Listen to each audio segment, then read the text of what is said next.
7 years ago, the Academy of Motion Picture Arts and Sciences reconstituted its long-dormant Research Council as the Science and Technology Council.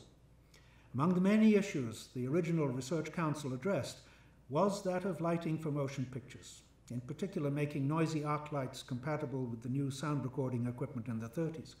In the 80 years that have passed since, motion picture lighting has evolved to include a plethora of sources.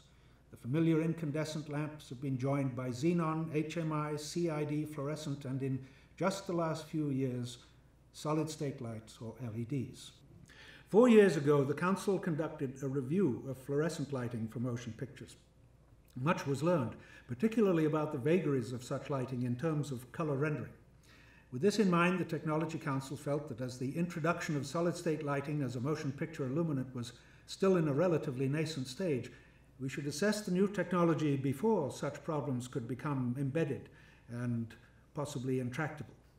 A broad sweep survey of the principal relevant issues was conducted. We found solid-state lighting is very energy efficient. Indeed, LEDs have been identified by the US Department of Energy as a major contributor to energy conservation and is predicted to account for 40% of the national energy independence goal.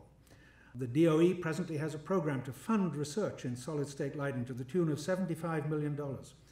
With light consuming anywhere from 2 to 10% of a motion picture budget, this is a matter of some significance.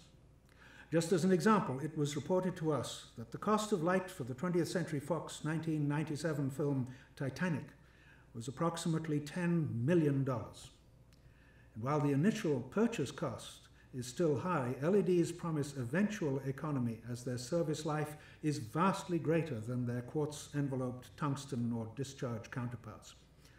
Solid-state lighting is tractable in that power supplies offer considerable control over the light output. Dimming is possible, as is a certain amount of control over color. A variety of special effects such as strobing, fire simulation, and the like are possible. A number of lens possibilities exist, and while not yet a powerful point light source, it's possible to approach the abilities of conventional stage lights.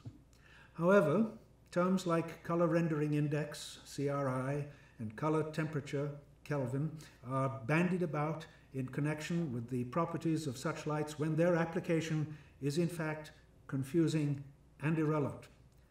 We'll discuss these and various issues in more detail in the course of this and subsequent presentations.